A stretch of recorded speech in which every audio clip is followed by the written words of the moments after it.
longue vie Odis TV bokende liboso bokende boumela boleka pe bachaîne mosusu oyo bakendeli bowana yesu ayeli bato bana yesu bazaka mutu bamokila te bobozala mutu ale boumela Odis TV Sing in majesty,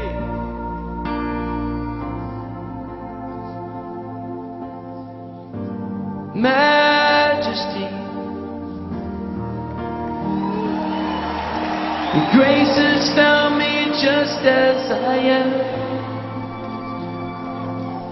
empty-handed but alive in your hands. We're singing majesty. We're singing majesty. Forever.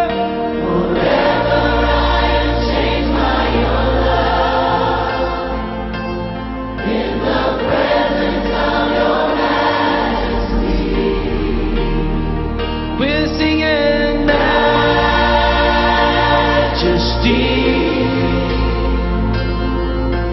majesty.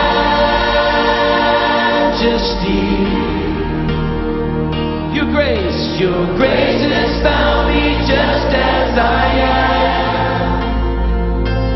empty-handed but alive in your hands. We're singing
Marc chapitre 14. Nous allons à partir du 3e verset, qui est la 10e. Nous allons à Combo de Jésus Christ. Nous allons à Combo de Jésus. Comme Jésus était à Béthanie, dans la maison de Simon le lépreux, une femme entra pendant qu'il se trouvait à table. Elle tenait un vase d'albâtre qui renfermait un parfum de nard pur de grand prix. Et ayant rompu les vases, elle répandit le parfum sur la tête de Jésus. Quelques-uns s'exprimèrent entre eux leur indignation. À quoi bon perdre ces parfums? On aurait pu les vendre plus de 300 deniers et les donner aux pauvres. Et il s'irritait contre cette femme. Mais Jésus dit, laisse-la, pourquoi lui faites-vous de la peine? Car elle a fait une bonne action à mon égard. Car vous avez toujours les pauvres avec vous. Vous pouvez leur faire du bien quand vous voulez, mais vous ne m'avez pas toujours. Elle a fait ce qu'il a pu. Elle a d'avance embaumé mon corps pour les sépultures. Je vous le dis en vérité, partout où la bonne nouvelle sera prêchée, dans le monde entier, on rencontrera aussi en mémoire de cette femme ce qu'il a fait. Amen. Merci beaucoup, Fanda. Et nous continuons à faire la lecture rapidement. Il y a Luc.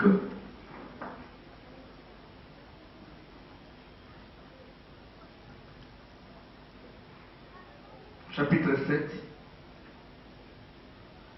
Tu peux passer verset 36. Luc chapitre 7, verset 36, Tokiti. Un pharisien pria Jésus de manger avec lui. Jésus entra dans la maison des pharisiens et se mit à table.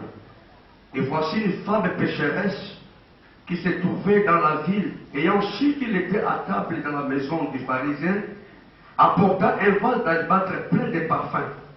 Elle s'était derrière, aux pieds de Jésus. Elle pleurait et bientôt elle lui mouilla les pieds de ses larmes, puis les souilla avec ses cheveux, les baisa et les oignit de parfums. Les pharisiens qui l'avaient invité, voyant cela, dit en lui-même, si cet homme était prophète, il connaîtrait qui est, de quelle espèce est la femme qui le touche. Il connaîtrait que c'est une pécheresse. Jésus prit la parole, lui dit, Simon, j'ai quelque chose à te dire. Maître, parle, répondit-il. Un créancier avait été débiteur, l'un devait 500 deniers et l'autre 50 deniers. Comme il n'avait pas de quoi payer, il est remis à tous deux leurs dettes. Lequel l'aimera le plus? Simon répondit, celui, je pense, auquel il a le plus remis. Jésus lui dit, tu as bien jugé. Puis se tourna vers la femme. Il dit à Simon, vois-tu cette femme? Je suis entré dans ta maison et tu ne m'as point donné d'eau pour laver mes pieds. Mais elle les a mouillés de ses larmes et les a essuyés avec ses cheveux. Tu ne m'as point donné de baiser, mais elle, depuis que je suis entré, elle n'a point cessé de me baiser les pieds.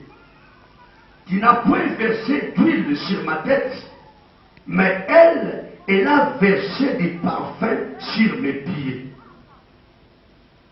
C'est pourquoi je te le dis, ces nombreux péchés ont été pardonnés, car elle a beaucoup aimé. Mais celui à qui on pardonné peu, aime peu. Et il dit à la femme, tes péchés sont pardonnés. Amen.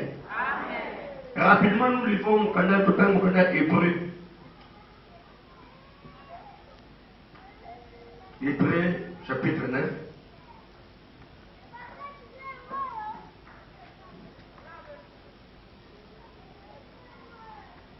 C'est verset 2 et verset 4.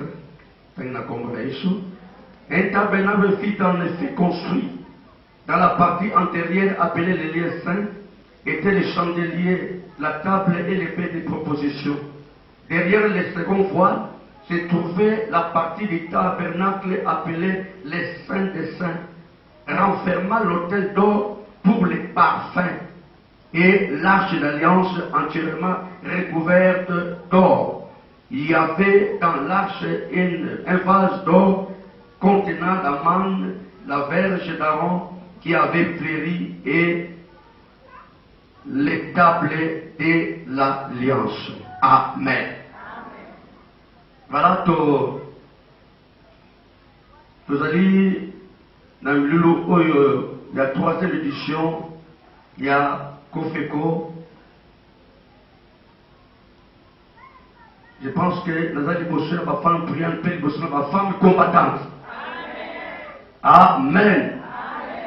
Dès que le révérend pasteur Jean Farabi a levé Awa, a dit, moi si, avec ma caïssengo, alléluia. Lui a vu que une femme sage bâtit sa maison. Et celui qui trouve une femme trouve le bonheur. C'est une grâce qui est l'objet de l'éternel. Moi qui, moi je ne sais pas moi aussi. Alléluia. La femme bâtit la maison. La femme a ma grâce. Alléluia. Et la femme a ma bonheur. Amen, amen, amen. Elle ma bonheur. C'est-à-dire, ils ont la qualité belle na kati bomo ya mwasi. Amen. Et la femme, à sa moto, à sa comme m'appelle bomo ya batu na kati na bomo na ye. Amen, amen, amen. Alléluia. Et sans la femme, mon père n'a pas de produire des progénités. Alléluia. C'est-à-dire, moi aussi, Azalina, importance monnaie dans la société, même dans l'église, dans les foyers, partout. Alléluia. Ce n'est pas pour rien que Tango, Adam Amona qui, moi aussi, a dit voici 7 fois ici. Alléluia. Il y a eu des fois. Il y a eu des fois. Mais Moukolo, il y a mon qui moi aussi, on va dire voici 7 fois ici. Alléluia. L'os des maisons, chair de ma chair, on l'appellera femme. Amen. C'est-à-dire que, aux Alamakabomoko Katnayo Oyo, Ndambe a renfermant na katikati na yo. Alléluia. Ceux qui ont mis yepi. Alléluia. Mais au sali, au zambalingi, et il verra que au sali dans ma kamokitoko, ou est-ce qu'on peut moka, ou est-ce qu'on peut église, ou est-ce qu'on peut libota, ou yon zamba vos se pernango. Alléluia. Osana mutuya. Osana mutuya. Osana mutuya. Osana mutuya. Osana mutuya. Partout Osana mutuya. Osana mutuya. Osana mutuya. Nakata église Osana mutuya. Nakata société Osana mutuya. Nakata famille Osana mutuya. Nakata quartier Osana mutuya. Partout Osana mutuya. Alléluia.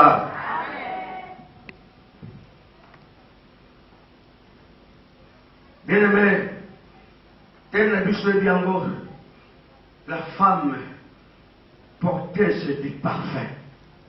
La femme portait ce du parfait. Vous savez, Dieu aime le parfait. Nous avons à disposer un tabernacle. Et tabernacle, on a Moïse a tombé le tabernacle, c'est le modèle où ils ont le colo. Alléluia. Parce que le vrai tabernacle est allé céleste. Alors Nzambe a talisé Moïse, a dit on a tabernacle. Et tabernacle, c'est le modèle où on a talisé ou le colo. Et na tabernacle wana, alléluia. Et c'est le parfait est là, l'autel du parfait est dans la tabernacle. Parce que Dieu aime le parfait. Alléluia. Dieu aime le parfait. Nous sommes à l'Ingassol. Adina Moïse Tangotonga. Na deuxième partie, au hôtel. Il y a qui d'or hôtel de parfait. Alléluia. Oyo, qui la problème au Kotaka pour le dire que chaka malas pour la adorer Nzambe. Alléluia. Pour la adorer Nzambe. Donc dans cette version Kotakuna, en Kotaka Pambate, Kotaka appelle la sacrifice Pambate, Nambeka Pambate, mais il faut à Kotana parfait, Kochana Kotia parfait dans l'hôtel du parfait. Alléluia.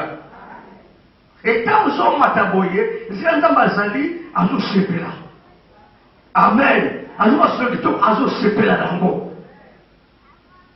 Parce que parfait est pesa sur le kitoko. Parfait et l'ombre la sur la columba mapé, l'ombre sur la copola, et puis sur le kitoko. Atasika, ma capacité copola, mais ce qui est parfait et l'omboli, ma capacité copola, wana, et puis c'est ma capacité kitoko, sur la kitoko, ma capacité béni.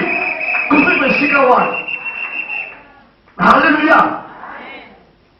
Et si nous sommes comme nous sur le amabé, ce qui va tuer parfait sur le amabé est bon pour nous sur les kitoko. Parce que vivre, c'est bon à vivre. Et si que parfait, et si que malade, il y a pour vivre. Toute personne, on la parole parfaite qui doit s'amuler, à ce l'équipe, en tout cas, il faut passer la caravane pour qu'elle réclame. Donc, c'est Nana l'étikuna, à cause il y a parfait. Alléluia. Amen, amen. Et moi, si on va se faire chose dans la révélation, moi, si porter du parfait, à ce moment-là, la révélation, à yébéni, les séguines, pour te macamou, et d'ailleurs, pour là, et comme ma macamou, qui tombe à droite, c'est plein d'amour. Amen. La femme porteuse du parfait. Donc, tu as la bino des passages bibliques dans mon canal, il y a Marc et dans mon canal, il y a Luc.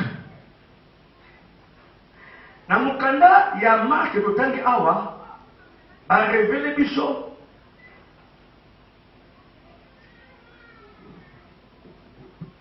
Moto, colo parfait, oh, il y a un mec qui est parfait. Mais tandis que dans mon canal, Luc, dans mon canal, Jean chapitre 12, a révélé Bichot, mon temps, le mec qui est parfait. Amen. Badi Marie. Alléluia. La vie c'était Marie. Et au moment où on a il y a Marc, va révéler Bichot, état spirituel. Ton état spirituel, il y a moi sur le tête. Mais tandis que dans mon canal, il y a Luc, dans mon canal, Jean, va révéler Bichot, état d'âme. État spirituel, il y a moi sur mon mari. Amen.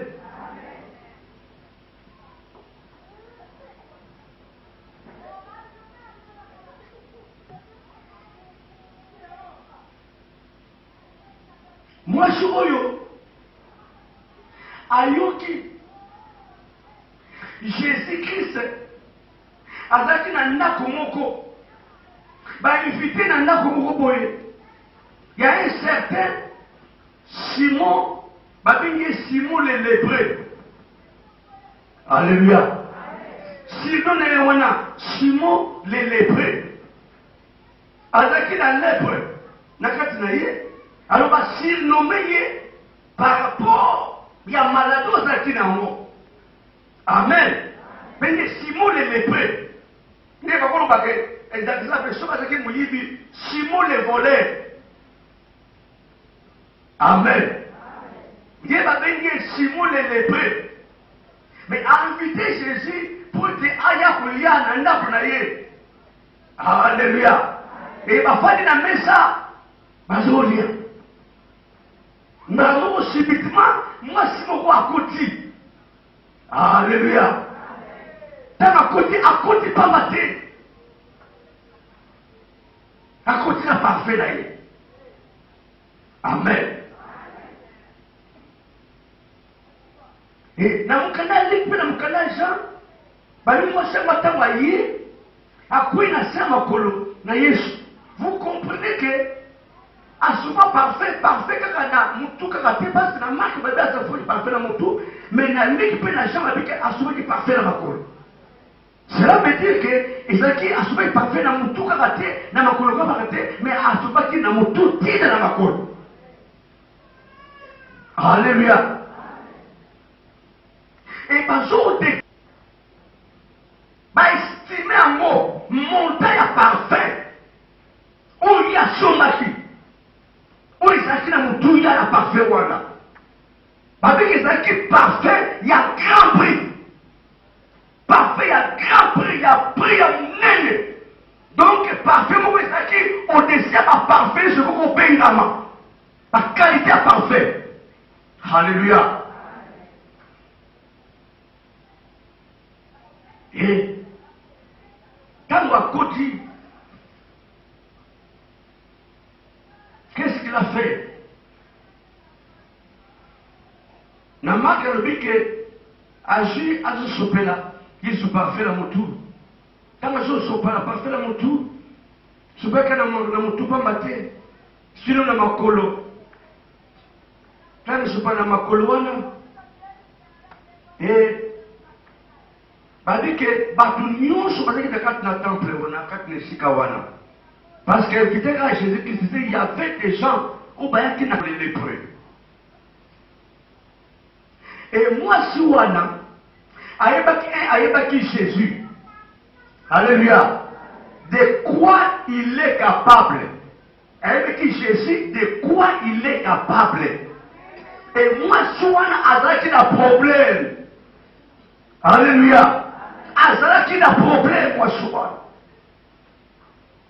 C'était une femme pécheresse. Alléluia. Une femme de mauvaise vie. De batunyoso ayebatiye na katikati na contre na katikati na betani batuso bayebaki na betani ke mwasoyo azali mwasi ya ndumba azali mwasi ya mauvaise vie azali mwasi ya tambulaka nyamo batuso bayebaki mwasua. Alléluia. Mais cette femme, attaque une fille na yete, attaque une nazakite, avec une autre qui n'est pas ya mutumoko, naïbi mutuwana, naïbi de quoi il est capable. Il peut changer ma vie. Il peut changer ma vie, cette femme. Il peut changer mon histoire. L'histoire est comment changer. À comment changer le témoignage là, mutuwana kutane. Alléluia. Oh. So, croisez Jésus là pour moi d'ailleurs. Moi, je crois que vous m'accabez changer là pour moi. Je t'assure. Je t'assure. Je t'assure. Sauf qu'une fois d'abord, moi, dans une expérience au coup de Jésus-Christ, m'a beaucoup changé. Comment vous changer? Alléluia. Mais il faut ça la révélation. Amen, amen, amen. Vous remarquez, Simon le lépreux a invité Justin pour aller, mais à Tika na combo ya Simon le lépreux. Hein? À Tika na combo ya Simon le lépreux. Oui, oui, pas tout le monde va qu'il y ait une activité, pas qu'il y ait une compassion, pas qu'il y ait une église, mais pas qu'il y ait une moko. Alléluia. Mais laisse-moi te dire. Alléluia. Au travers de cette conversion, tu réellement eu de cette conversion. On dit par le côté Mahawa, on vous sommes à niveau la terre, je changerai ta vie. Je vous pousse à répéter à solo, je vous sois le roi des rois, mais on y est bien, capacité à y est roi des rois, capacité à Jésus-Christ, il peut changer ton histoire. Avant de changer l'histoire là, yo. Avant de changer comme là, yo. Alléluia. Amen. C'est comme les amis m'ont béga. Comment est-ce que? Mais ce que l'on bénit Jésus, le coup la Simon les lépreux, on dit la grâce Simon les lépreux. Amen. Simon n'est pas béni. Comme une table, comme une table, moi je suis à côté. Et il m'a dit, Jésus, oyo, ne vit n'a pas dans ma bouche. Comment on a changement la vie dans beaucoup de temps. Alléluia. Ayeta a commis. La Bible dit ceci. Afuba mina makola Yesu. Abadi kolela sa makola Yesu. Et asopi na makola Yesu sont pisoni na misu na ye. Et polisi makola Yesu nyos. Parce qu'elle avait un problème. Réputation et bébé dans le quartier et bébé dans la ville de Bethanie. Alléluia. Sonia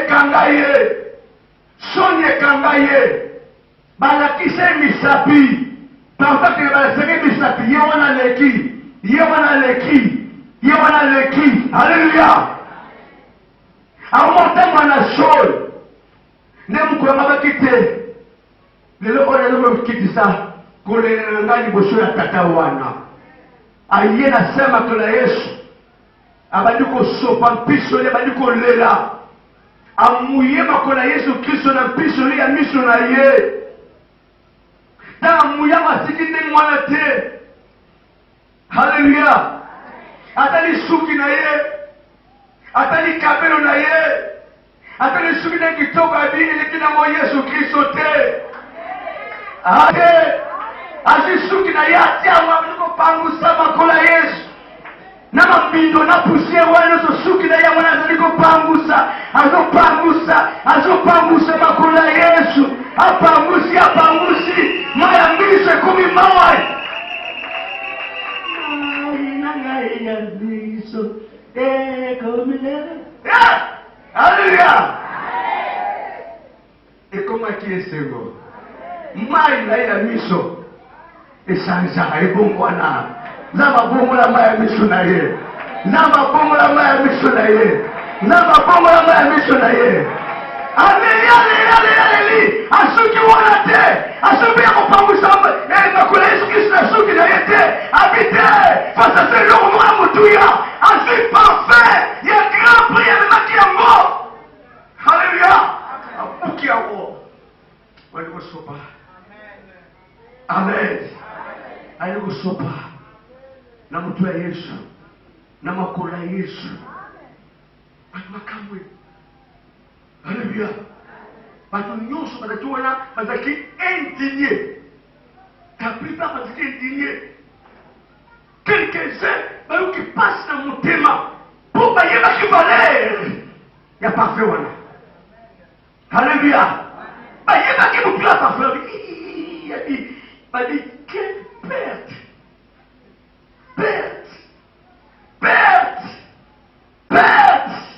Alléluia. Mais il y a un bâti avec les affaires d'été. Pourquoi on ne soit pas dans Oyo? Elle n'est qui parfait Oyo. Elle n'est qui parfait avec qui vous passez les pertes d'été. Elle n'est pas d'été parce que dans Luka. Et Luka vous ne pas dans Oyo.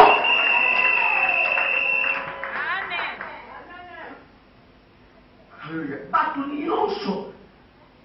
Quelques-uns n'ont pas bien été quelle perte. Vous êtes indigné, babi basilikili mwasi wana oyi basilikili asoba ye naki numba ni wa parfait kuteka kupeka usunga ye atikati numba suyo hapo wakaboye asoka ngaka ndinge kope fale kutu apesa kusoba fona putika ngo tuswa mkato pesa kwa baba. Alléluia. Amen. On va mettre le vie à maman, il faut changer, mais pas ça pour ça que va se passer là, parce que nous va faire ça pas là. Alléluia. On vie à maman wana. Bon ça est, on dit pour la vie à maman wana. Amen. Parce que indigne va nous. Parce que c'est siliki. Regardez. Il y aura un Simon le lépreux. Il y a un qui a été déçu pour la Jésus. Il a été déçu. Il a été prophète. Il a été pour les qui a été prophète. Ceux qui m'ont pas été prophète. Alors il y a une espèce de moi sur eux. Azo simbaré dans ma couleur. Azo pesa même dans ma couleur. Parce qu'elle a pas baissé dans ma couleur. Amen. Bien aimé, et ça m'a dit, azo baissé ma couleur à Jésus. Il y a salité. Azo baissé. Aïe baki. Alléluia. Aïe baki. Aïe tout maintenant. Il y a un Simon le lépreux. Alors la lèpre naïe, on l'a bataillé, soit c'est la lèpre naïe. Mais comme on chine, abi butoyo, à la prophète. Pour ça, à la prophète, elle n'a pas moi je suis ça ma colo, je suis pas aussi mais c'est la journée avec moi, je suis ça, moi c'est la mauvaise vie. Moi c'est nous, aussi, mais c'est moi je suis souillé. Alléluia. Jésus a zonné pas déjà. Amen. Pour moi, si vous les prêts, à vous on a qu'à monter ma vie. Mais Jésus a joué avec un vous à monter ma vie. Yesu alibalika kata mutemo ya moto. Amen.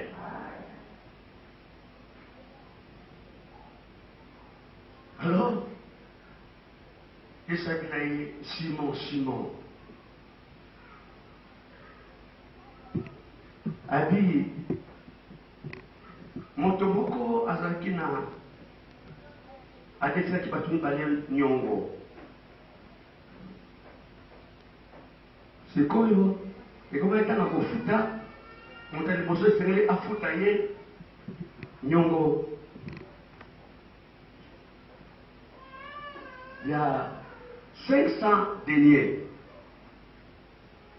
Moto ya mibale azalaki na nyongo na ye ya 50 deniers. Tout peut se rendre $500 na $50. Amen. Donc là, on va dire qu'il y a moyen pour son pour foutre un nyongote. Alors, kolo mutu, kolo nyongolo, mongwana, alimisi banga bibon, na limisi bino, fona ba nyongwana. Na oyo azaki na nyongo na ye ya $500. Na azaki na nyongo na ye ya $50 dina limisi bino, pour ça makoko kufuta ngote na limisi bino. Bosu mako, fuka le susute. Yesu atuni Simon le lépreux. Na bango bali oyo nana kolinga mingi tata wana Colombo. Simon le lépreux, je pense que mutakolinga mingi asa muto ya kena nyongo munene. Akolinga tata ni kwa diki tata asa mutu malamu. Alimbi sana kena nyongo ne makasi matikilinga nyongo nusu wana. Hallelujah. Amen. Yesu abi olobi malamu. Simon, quand il était dans le awa, au Tchéléna m'a yako soukala makolote. Amen. Au bénin là il y a la messa d'ailleurs, mais ma police a salité. Au pangusi makolonanga, mais yé, a soukuli makolonanga na maya misuna yé. Yo na yeke pana yo, au pangusi makolote. Mais ye apangusinga makolo na suki na ye ngala yake na ndaku na yo obengi nga bana yake awa obenzenga ite mais ye mwasi oyo apane na kota ki azo beze makolo na ngai azo beze makolo na nga. Hallelujah. Ngala yake para yo awa na koti awa opakulinga tambala sitiata mafuta te. Mais moi, je suis parfait à mon touya. Je suis parfait à mon touya. Je suis parfait à mon touya. Je suis parfait à mon touya. Alléluia. Amen. Yamona masumuna yenyoso minge bele. Malimbisani.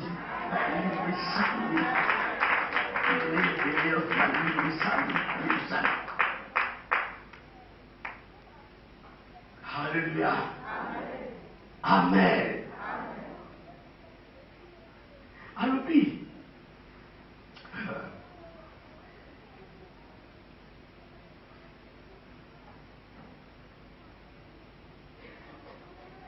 puis, boye, na mukana ya marka alors puis, otika kotungisa mwasi oyo. Alléluia. Otuka kotungisa ye. Prenez kosoko nyoko na ye. Elle a fait une bonne action à mon égard. Asali une bonne action pour nanga. Asali action qui toko pour nanga. Amen. Ndenge ya sope. Ngala shwana liko nanga. Nega pamusi makolo nanga. Nega sokoli makolo nanga. Nega pesi makolo nanga. Asali une action ya kitoko pour nanga. Amen. Asali oya kwa iko sala.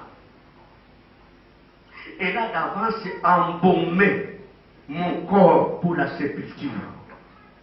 Malaso absobiwana asi embaumé nzoto nangai pour la likolo ya liwa nanga. Likolo ya kufa asi embaumé nzoto nanga. Alléluia. Asi embaumé. Les parfums servent aussi pour embaumer. Pour embaumer mon trou la solo. Oui, ça pour nous. Alléluia. À ceux qui ont été, avec moi si oyo, au na oyo. Partout pour annoncer la bonne nouvelle. Partout pour annoncer dans le monde entier, dans le mokili mobimba. Et si on s'accorde malade, dans le mokili mobimba, on parlera en mémoire de cette. Alléluia. Amen. Amen. Cette femme, autrefois impudique, autrefois femme pécheresse, autrefois femme adultère, autrefois motomoko yatina mokote, ya mauvaise réputation. Alléluia. Mais quand ma pousse ni pembe na Yesu, quand ma yena sera makolo na Yesu Kristo, quand ma sali eloko ya motuya, we simbe motema na Yesu Kristo. Alléluia. Amen, amen, amen. Quand ambome nzota Yesu Kristo. Alléluia. Alors moi seul. Partout bako annoncer bonne nouvelle na mokili bobimba. C'est-à-dire bako lobaka pona tina moi seul. Vous comprenez? L'évangile ils allaient pour annoncer Jésus Christ. Alléluia. Mais yoka, yam yesabi boye. Évangile wana ekotambolaka na mwasi wana. Alléluia. Évangile ekotambolaka na mwasi wana. Évangile à Jésus Christ ekotambolaka. On parle de Jésus, on parle plus aussi de cette femme. Alléluia. Dans le soir, on parle de Jésus Christ, mais partout dans le monde entier, on vit pas. C'est-à-dire l'évangile accompagné na mwasi wana. Mwasi wana akufa, mwasi wana akunama, mais partout, le roi Jésus-Christ a kunama c'est quoi? Na bataka annoncer l'évangile na mwasi wana. Batako yebisa ye, vie na ye changea, vie ya mapere réputation ya mapere changea.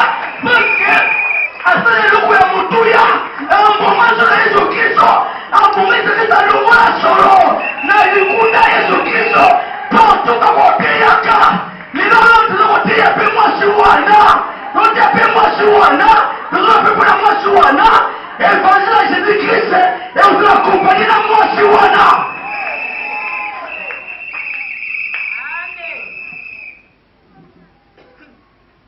Alléluia. Et je pose à mon chanter. La convention pose à moi Chouana. Wazome masolo kitoko.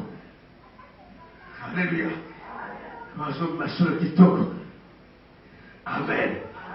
Wazome opambome tout à Jésus Christ. Oui, nous sommes Jésus, c'est l'église de Jésus. L'église est son corps. L'église est Jésus Christ. Les deux mots à Jésus Christ. Les deux mots à l'église à Jésus Christ. Alléluia. Nous avons l'église à Jésus Christ. Parce que Yesu il est oyo azala blonjoto te, mais son corps c'est l'église. Son corps c'est l'église. Son corps c'est l'église. Oui, Jésus, les oyo adapté la posale ya basuwana oyo baye na kati l'église pour la kwambome. Kwambome. L'église na lizoto na ye.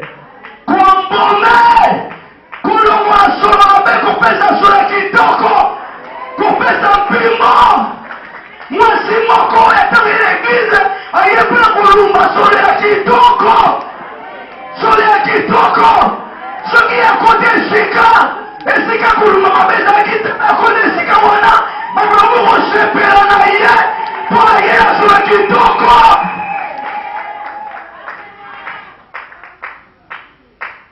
Alléluia.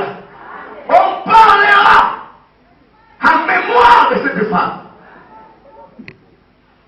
Dieu va vous lever le. Amen. La femme qui doit reproduire les parfums d'une pauvreté. parti au Kosa. Et si Kosa. Alléluia.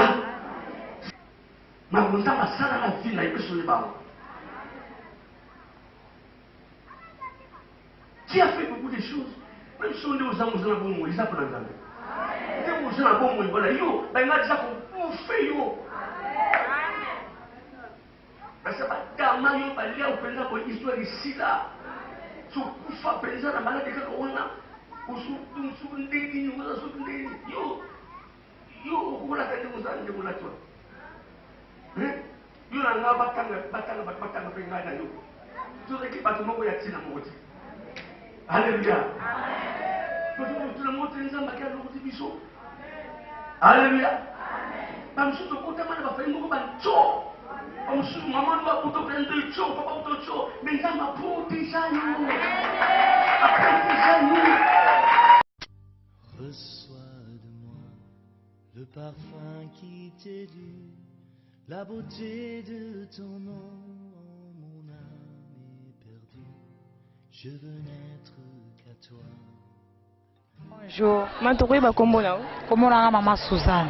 Bon, maman Suzanne, tout le monde va dans l'église cité de Bethel Don Bosco. C'est cette journée nous avons qui l'autre la première journée de la convention des femmes combattantes. Le jeudi le 30 des hommes pour la liboso to banda milulu la biso. Est-ce que vous pouvez ce thème de la convention la biso? Thème de la convention la biso ezali la femme porteuse du parfum.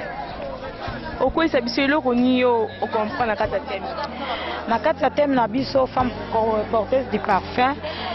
Oyo nga na comprendre ezali mwasi lolenge ya mwasi mo Kristo kati na lingomba kati na libota kati na quartier na bisiko fandaka esengeli omema solo malasi kitoko na solo malasi wana tozolobela solo malasi oyo nanu totiaka na nzoto te kati na mama mo Kristo solo malasi nanu tozotala oyo tozotala bizaleli ya mama oyo amemaka esengo na libota mama oyo amemaka ambiance ya bien kati na bisika na ya fandaka ezala na kati na entreprise na ye soki oza mama mosali bisika osalaka okobanda kotémoigner toujours solo malasi wana na kombo na nkolo na biso Yesu basi bisika nyonso tovandi esengeli topesa solo kitoko wana oyo tozozwa na kati na mateya na liloba nzambo ezozongisa biso na nzela soki mama mo Kristo oza toujours mama oyo za nanu ozobenga mama mo Kristo kati letonga me bizali na yo ezo reflete te oyo yo kaka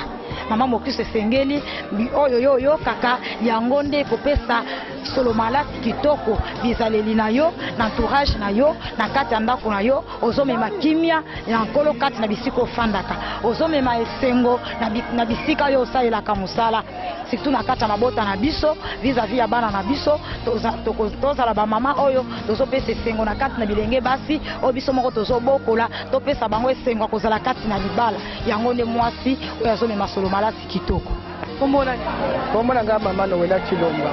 Bon maman Noela tout le monde na église cité Bethel Don Bosco c'est ça journée ni bozaki na ngolelo. Pardon? Journée ni bozaki na ngolelo. Tozana journée ya convention ba mama. Ma femme combattante journée ya kopeko. Pourquoi c'est plus ce thème na bino? La femme porteuse du parfum. Na kata thème moi le comprendre. Ya comprendre que mwasi oyo aza mema malasi azali mwasi oyo bizaleli malamu mwasi oyo atambula kati na kobanga nzambe mwasi oyo atambula na kotosa maloba na yawe nzambe azali mwasi oyo ya bon odeur eza komema parfum ya bon odeur. So conseil ni opesa bandeko bayete bazorate makambo ebele kozala mwasi combattante ezali koyekola koyeba nini okoki kozala na kati ya foyer na kati ya église na kati ya libota na yo ifale oya mpe koyoka oyo nini nzambe abongisi mwasi oyo amemi parfum azali mwasi oyo ya motuya na ndenge ayebi ndenge ya kotambola na kati ya baninga ifale mama thème na bino ezali thème na biso ezali la femme porteuse du parfum eloko nini okomprendre na kati ya thème eloko na comprendre na thème wana ezali ke lolenge nini mama nakoki kozala na kati ya libota to na kati ya communauté nakoki kose comporter na comportement nini vis-à-vis ya bato nyonso oyo bazali na kati ya libota. Thème na biso la femme porteuse du parfum donc ezali manière nini mama akoki kozala nango na kati ya libota na kati ya ndako na ye mama ifo aporte esengo bolamu na mutu nyonso oyo azali na kati ya libota na ye. utiliser du parfum pour anika boponi thème on a beau le belango à ce moment. Bon, mais c'est pelana thème ya samti ya ke thème ya bien thème mosi ya mbote nketo ina kena kunata malasi ke pesaka chudi ya kitoko place nyonso batukele ani mekakuwa chudi ya malasi ya ke pesaka mwa bien yaona bitu zona kaka thème ya isamu ya ke na pesa mwa kiese na mitima ya bato ya kena kusepelisa bato tango bake kuwa nketo ina ke na kunata parfum donc andike na kunata parfait place nyonso andike vwana andike na kupesa chudi ya malasi ya vwanda na batu ina place na kina kumona ke chudi ke vana ya yimbi me yandi tango nimekuma vana andike na kupesa chudi ya mbote ya une tumebaka temi ya esamti betikena kupesa parfait betikena kutambula na parfait betikena kutambula na malasi bisika nyonso betikena kukwenda betikena besoin ke ba mama nyonso bakuma chudi ya parfum batambula na parfum na bapanza yao bisika ba place nyonso bake na entourage na ba kana entourage na ba vwandaka ya bienve bakuiza samti tant bake vutuka bake nata parfum ya bien bake tambula na parfum ya bien na kati na ba injwa bao na kati na ba quartier na bao bake lumba chudi ya kitoko chudi ya malasi ya bien. Souvent, il y a toujours eu des difficultés pour des préparations, surtout d'ordre matériel et financier, et puis aussi d'ordre spirituel. Ça ne peut pas manquer de difficultés, mais comme nous avons le Seigneur, il pourvoit toujours à nos besoins. Ouais, le Seigneur. Nous parlons des choses spirituelles, nous ne parlons pas des choses charnelles. C'était inspiré par Dieu, par le Saint-Esprit. Parce que c'est dans la Bible, on a tiré ce thème dans la Bible. Il y avait une femme qui a porté des parfums. Quand les choses se trouvent dans la Bible, c'est que ce sont des choses spirituelles parce que la Bible est spirituelle. Ok. Troisième convention, COFECO, à ce temps, le Seigneur a voulu que nous parlions de ce thème. C'était inspiré.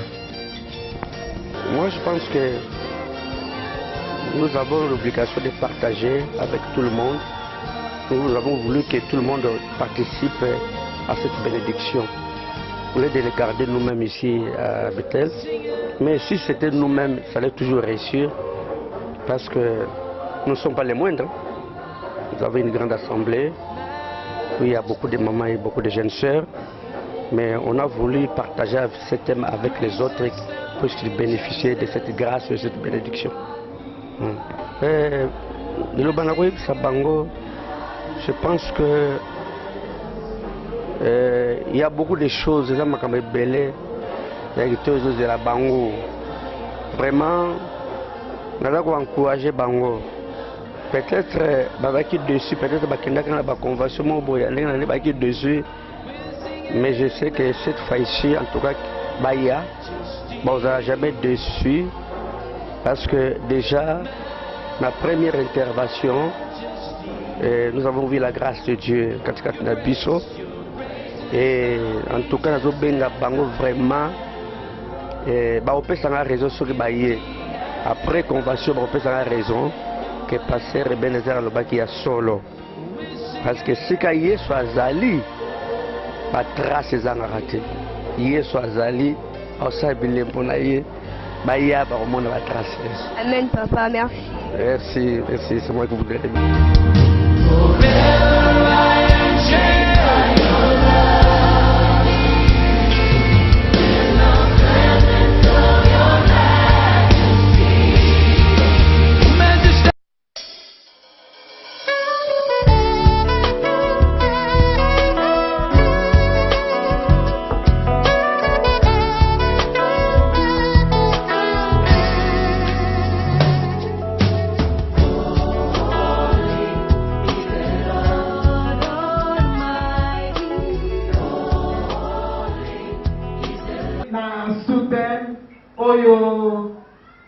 La femme porteuse du parfum, la thème principal est on voit mettre un sous-thème au Baïtibiso et a choisi la bonne part. Amen. Mais moi la biso qui cotangue la biso, qui tangue la biso papa pardon, Nandik 10 verset 38 à 41.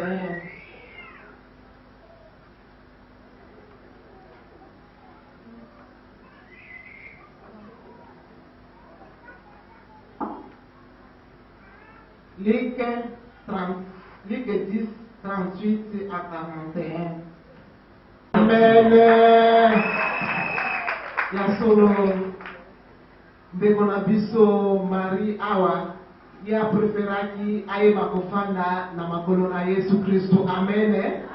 Puisque ayebi Yesu wana oyo asalelaka ye ayebaki kosunga ye tino loleki ayebaki kozwa mulangi wana oyo ya parfait ya mutuya mpo asopela Yesu azalaki reconnaissance. Amen ba mama.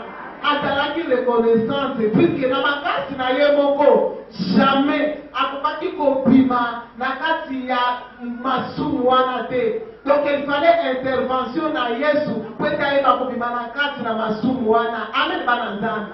Etango ezalaki kosala ye lokola ezalaki sikoyo opportunité aye cette fois-ci na ndako na bango ye amonaki te tikana kaka kende kofanda na se na makolo na Yesu puisque oyo ebimaka na kati na monoko ya tata oyo no nano nayoka yango epai ya bamibali mosusu te koyebisa ye te maloba ya malamu maloba ya considération maloba ya mutuya jamais bayebisaki ye je t'aime oyo Yesu ayebisaki ye. Amen. Ya bango ezalaki kaka je t'aime ya intérêt mais Yesu ayebisaki ye je t'aime mpe ayebisi alimbisi masumu na ye nyonso. Amen. Na ntango bamokili ezali kotangela ye oyo ezali masumu na ntango mokili ezali kokondane ye na ntango mokili ezali koyebisa ye abongi te mais Yesu na biso ntango akutanaki na ye ayebisaki ye obongi puisque ye mpe ayebaki kozala rachete.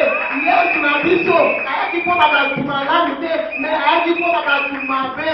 Alors ezalaki esengo makasi na kati na ye ebongo ntango ye akoti na kati na ndako na bango alobi antuka esengo ya koyoka maloba tata oyo mokolo wana abundeli nga nano liboso ya bafarisien na koloba ete pourkui koza kosala ye pasi oyo nano ayoka ata mokolo moko te bamama. Yesu aintervenir mpo na ye alobi mpo na nini koza kosala ye pasi asali eloko ya malamu esika moko te mpe na kati na famille na ye bayebisaka ye teke asalaki eloko ya malamu. Amen bana nzambe.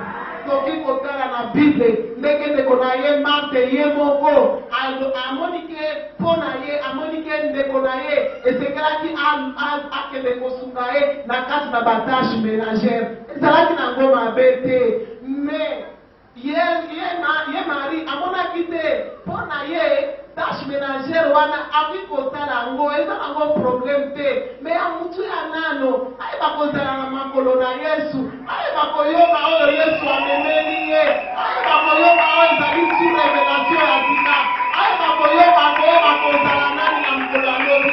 Amen. Bongo yo na ngai tozali kosagite lokola ndeko na biso Marte awa tozali kosagite mpona babiloko ya lolenge na lolenge. Amen bamama. Metika nzambe na nga pambola yo puisque ozwika mpona koya kofanda na makolo na Yesu Kristu. Tika ete nzambe na ngai ayeba kosala yo bolamu puisque odispose ta wana. Amen bana nzambe. Tokomi mikolo oyo tokomi mikolo telema makambo ekomi pasi na kati ya mboka soki mama alamuki banda soki 4 heures akende kozwa mapa mabe akende koyeli bongo mabe akende koesomba zikida mabe tala kopesa Yesu ezali lisusu te. Amen. Tanke toyeba kososolaka ezali stratégie ya diable ya koyeba kopusa biso sika na Yesu po ete ayeba koatake biso po ete baloi oyo ezalaki déclaré na kati na mabota na biso eyeba koagir. Amen bamama.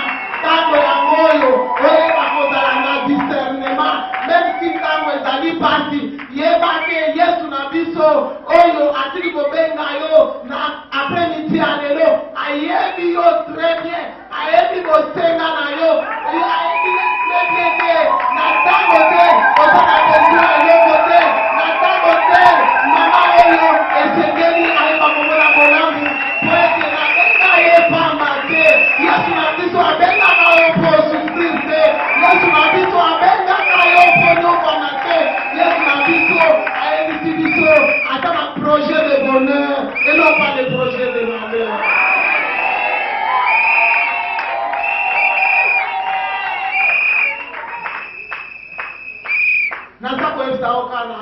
ya lelo kozala ozali kosagite te amen bana nzambe n'est-ce pas Bible na kati ya Corinthiens ezali koyebisa biso ne vous inquiétez de rien mais faites connaître vos besoins par la prière amen bana nzambe tozala toutes sortes de prières na ntango ya supplication tozali supplication na ntango ya action de grâce tozali action de grâce amen bana nzambe tala oyo ozali kozwa ozali mama ya libaku malamu amen bana nzambe kongo oyeba kodiscerne ntango oyo toza na yango amen bana nzambe lolenge diable asi asali bastratégie ya lolenge na lolenge mpona koluka kodétruire bana na nzambe lolenge mpe yo nayebisi yo multiplie bastratégie mpona koyeba kokombattre ye mpona koluka lisusu nzambe na avantage amen bana nzambe sepela kozala na makolo na yesu puiske nasia makolo na yesu makambo nyonso ya bien ezali barevelation ezali akopesa yo ligne de conduite ya koma ozala amen bana na nzambe kaka na kati na yesu nde nyonso ya malamu ezali mabota ezali mariage ezali kokende poto ezali kokoma millionnaire ezali kokoma femme d'affaires ezali kokoma mwasi ya malonga ezali kokoma mwasi ya valeur ezali amen mamama ne vous inquiétez de rien elonga nkolo na biso kosagite te amen bana na nzambe nzambe ayeba kozwa lokumu puiske ye asaleli biso ngolu na koyeba kosangisa biso asali biso grâce po ete toyeba kozala na kati na convention oyo dira 3 jours mama kotrate te amen bamama yaka mikolo nyonso nayebi ke osili kobongisa makambo nyonso po ete 3 jours oyo oyeba kobonzela yango epai na yesu na biso amen bana na nzambe ya solo ndeko na biso maria yesu so afandi na makolo ya yesu afandi aza koyoka ye afandi aza koadmire ye amen bana nzambe afandi aza koloba lobi ya solo lolenge nakomi na mokolo ya lelo bana na biso baza bayoti koyembela biso alobi lelo nakomi mwasi ya valeur lelo nakomi otambola na moi lelo nakomi kokende na supermarché lelo nakomi kokende kofanda esika nazwaka mopepe mpe bato baza kokonsidere ngai nani apesi ye valeur wana eza yesu na biso nde moto apesi valeur wana yesu na biso ndeko okutani na ye alongoli yo na kati na bapeshere amemi yo na kati ya race de vainqueur amen.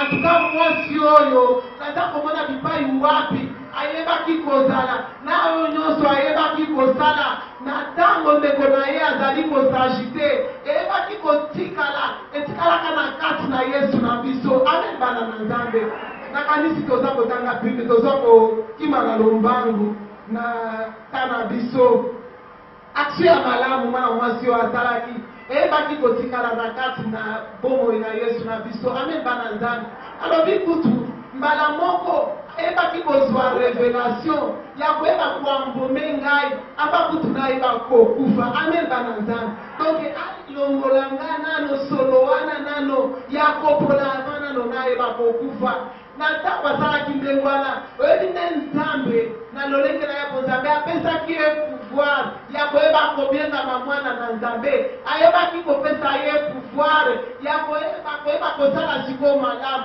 puiske soki tokoyeba totanga nano na lombangu Luc 11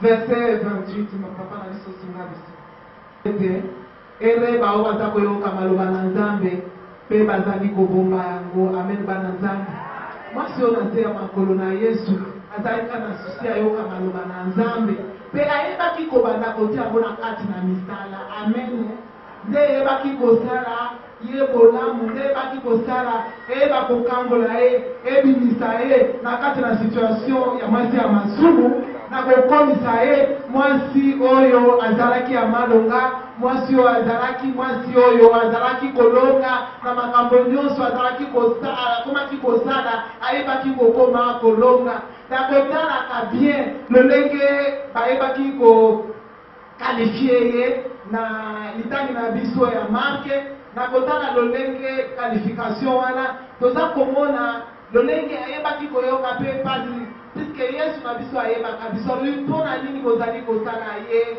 mabe mpona nini koza kopesa ye pasi ye azwi mokano malamu ya koyeba kosopelanga malasi oyo amen bana na Nzambe eboko oyo na ngai eske tosi tozwa mokano ya koloba te na kati na situation na nga oyo nazomona na mutu moko akoki kosunga ngai te eta parfois biso kaka tokutamaka na baproblème elekelaka biso nde tozali komemama na mopepe na mikolo oyo nakende epai profete etel nakende epai yaya tel nakende soki epai wapi epourtant kuna okoyeba kozwa eloko ya malonga te okoyeba peut-être kobakisa pasi likolo ya pasi oyo oza na yango amen bana na Nzambe ya solo jusqu'à seke ndeko na biso Marthe ayebaki koyebisa Yesu ayebisi ye oyebisa ndeko na ngai akosunga ngai Yesu mpe ayebisaki alobi yo ozali kosekiete ozali kosekiete mpona makambo ebele ozali kosagite mpona makambo ebele tona nyonso wana ndenge asangisaki wana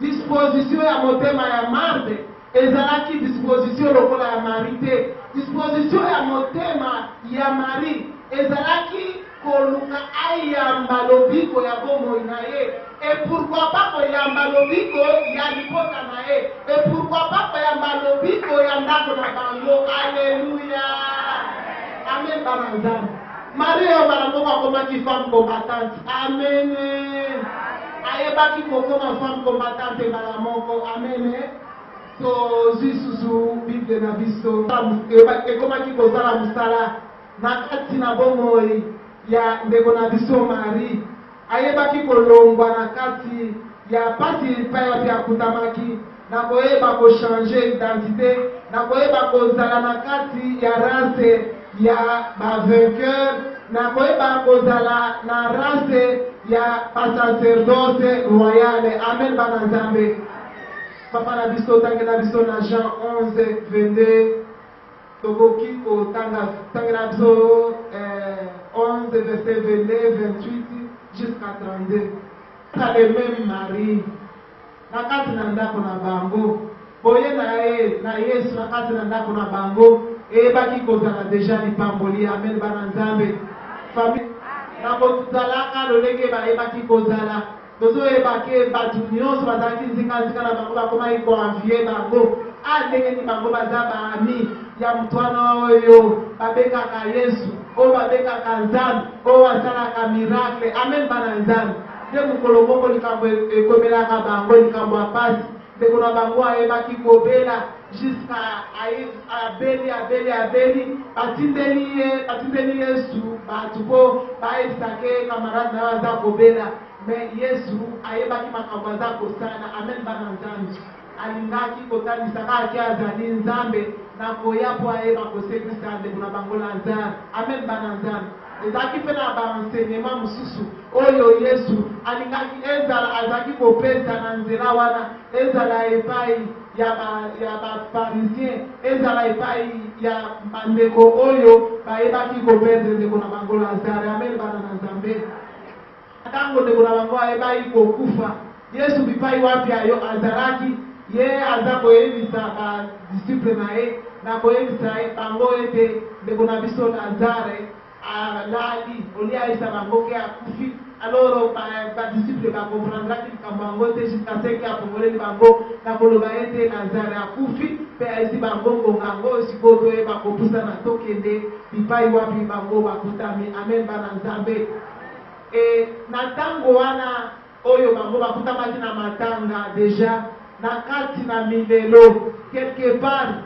toza komona lolenge Marthe toyebi te na kanisi peut-être na kati na baagitation na ye wana kaka aza kokende peut-être na kokende kolukaluka ou bien na kati na baagitation na ye soki azalaki kosala nini yo na ngai bible esi biso eloko moko te mais toyebi ke bakutamaki na Yesu bayebaki kokutana na Yesu te soki ozalaki wana mbele ndeko na nga akufi te Yesu ayebisaki ye alobi eske oyebi ye te ke oyo akutani na ngai akutani na bomoi amen bana na Nzambe Azali malamu base esinga ngonga na ngai esili kokoma na suka. Oyo ayaki na mai na miso tika Yesu na nga pesa esengo. Oyo ayaki mwasi ekomba tika Yesu na biso ayeba kopesa ayeba mapasa. Oyo ayaki na azali célibataire pe akoma antirsi tika Nzambe na biso apesa ayeba bala. Oyo ebaki kosagite na makambo ebele nansala bo ezolonga te nateka bo ezolonga te nansala bo ezolonga te sekre ezaka moko lokola oye na makolo na Yesu Kristu ikampiko ebisaka Nzambe wana ebi ozali na ebi ozali maître de temps de circonstance na ebi okoyeba kosala banamana kapopa na leo tika Nzambe na nga kanisela bino amonisa bolamu na ye na kati na bomoi na bino baoyo basinga makitika Nzambe ayeba kopesa bango esengo baoyo bakanisaka te Nzambe ayeba kosala bolamu asopamagala po ngai nabanisaka amen amen amen Nzambe na ngai la beauté de ton nom. Je veux mettre à toi, Jésus. Merci maman. Reçois Amen. je te donne tout l'amour que l'esprit te donne. Je veux n'être qu'à toi, Jésus, je t'aime. Rien n'est Amaka loboko na kisa esika ya mama te biso na eumela ume.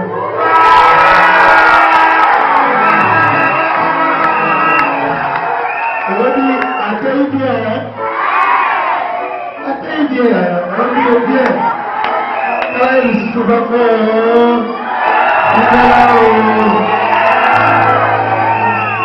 Tu vas faire la pasteur na biso de eumela.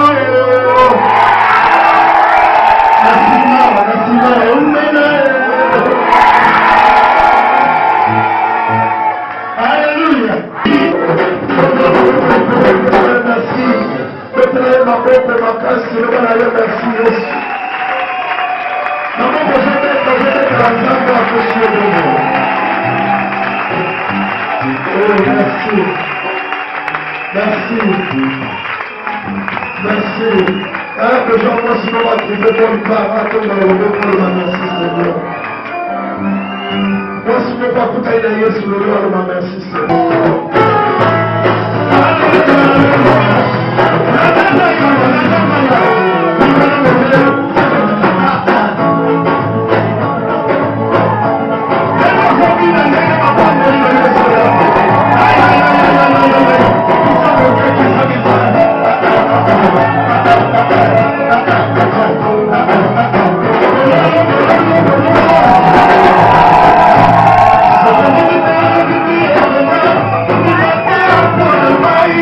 That's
Nga como mama Cécile na vani na Don Bosco ni na quartier Ngwanda.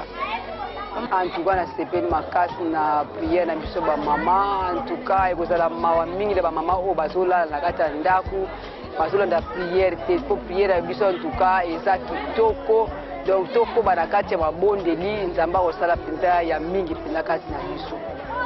Mais awa eza ndako na biso ngana ko loba le contraire te na ona moni. Oui, que Batmandima Batka sont Moutakufi. Mais il faut comme la capacité de reconnaître le bienfait à Batouta Mazana Bomo. Pasteur Benezer, c'est un pasteur que j'aime beaucoup. Et il a dit, quand il a été le Boété, comme on a et je sais que le Seigneur est avec lui. Par rapport à l'invitation à Lélo, que ma maman Nyonso Bazalaka, ma femme de prière, je connais. Et là, j'ai l'impression que je pas la bangoisa, so baye na prière, bayaka pena prière, bayaka sans excuse, bayaka ba bondeli nzambe na bango. Et à un moment nzambe va répondre bango. Vraiment, je suis très content d'accueillir à Lélo. Et prédication surtout à Lélo, et ça m'a casse. Enfin que l'église est comme appelle référence parmi les grandes églises à Kinshasa. Il y a un monde de souhait pour la pasteur Benezer. Papa, nous mettons là. Et la zone dit que Bethel,